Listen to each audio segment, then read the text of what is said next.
মার্কিন কেন্দ্রীয় গোয়েন্দা সংস্থা সিআইএ এর দেয়া সুনির্দিষ্ট গোয়েন্দা তথ্যের ভিত্তিতে ইরানের রাজধানী তেহরানে শীর্ষ রাজনৈতিক ও সামরিক নেতৃত্বের উপর আকস্মিক হামলা চালিয়েছে ইসরায়েল।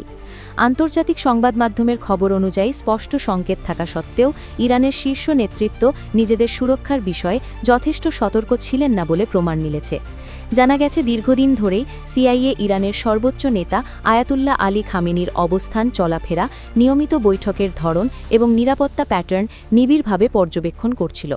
সংস্থাটি জানতে পারে যে তেহরানের কেন্দ্রস্থলের একটি গুরুত্বপূর্ণ কমপ্লেক্সে সকালে ইরানের শীর্ষ নেতৃত্বের এক বিশেষ বৈঠক অনুষ্ঠিত হবে, যেখানে স্বয়ং খামেনি উপস্থিত থাকবেন। এই অত্যন্ত গুরুত্বপূর্ণ তথ্য পাওয়ার পরই যুক্তরাষ্ট্র ও ইসরায়েল তাদের পূর্ব পরিকল্পিত রাতের হামলার সময়সূচি পরিবর্তন করে সকালে হামলার কৌশল গ্রহণ করে। এই ভয়াবহ হামলার মূল লক্ষ্য ছিল ইরানের রাজনৈতিক ও সামরিক নেতৃত্বকে একযোগে বড় ধরনের ধাক্কা দেয়া। ইসরায়েল আগে থেকেই জানত যে ওই বৈঠকে উপস্থিত থাকবেন আইআরজিসির প্রধান কমান্ডার মোহাম্মদ বাকপুর, প্রতিরক্ষামন্ত্রী আজিজ নাসিরজাদে, মিলিটারি কাউন্সিল প্রধান রিয়ার অ্যাডমিরাল আলী শামক্খানি, আইআরজিসির aerospace force commander Sayyid Majid Mousavi এবং উপগোয়েন্দা মন্ত্রী মোহাম্মদ সিরাজি সহ আরও কয়েকজন শীর্ষ কর্মকর্তা।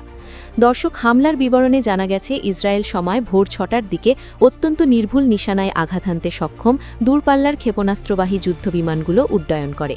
প্রায় 2 ঘণ্টা 5 মিনিট পর তেহরান সময় সকাল 9:40 ক্ষেপণাস্ত্রগুলো ওই নির্দিষ্ট কমপ্লেক্সে আঘাত হানে। জানা গেছে, হামলার সময় জাতীয় নিরাপত্তা সংশ্লিষ্ট শীর্ষ কর্মকর্তারা একটি ভবনে এবং খামেনি তার পাশের আরেকটি ভবনে অবস্থান করছিলেন। ইরানের রাষ্ট্রীয় বার্তা সংস্থা ইরনা রিয়ার অ্যাডমিরাল আলী শামক্খানি ও মেজর জেনারেল মোহাম্মদ পাকপুর সহ শীর্ষ কর্মকর্তাদের উপস্থিতির বিষয়টি ইতিমধ্যেই নিশ্চিত করেছে।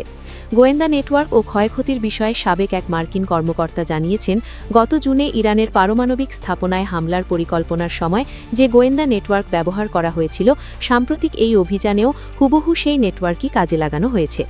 গত বছরের 12 দিনের সংঘাতের পর যুক্তরাষ্ট্র ও ইসরায়েল ইরানের নেতৃত্বের যোগাযোগ পদ্ধতি এবং নিরাপত্তা ব্যবস্থার দুর্বলতাগুলো নিয়ে বিস্তারিত তথ্য সংগ্রহ করেছিল। সূত্রগুলোর দাবি অনুযায়ী এই নজিরবিহীন হামলায় ইরানের গোয়েন্দা সংস্থার জ্যেষ্ঠ নেতৃত্বের বড় অংশই গুরুতরভাবে ক্ষতিগ্রস্ত হয়েছে। তবে শীর্ষ গোয়েন্দা কর্মকর্তাদের মধ্যে একজন হামলার স্থান থেকে সরে যেতে সক্ষম হয়েছিলেন।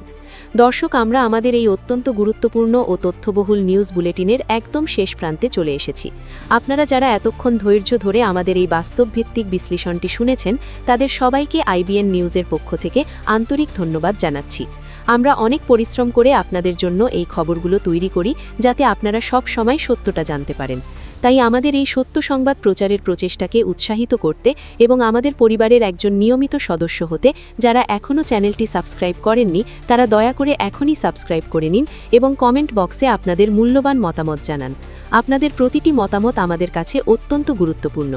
দেখা হবে অন্য কোনো ভিডিওতে আরও নতুন কোনো ব্রেকিং নিউজ নিয়ে।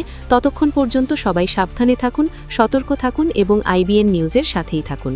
আল্লাহ হাফেজ।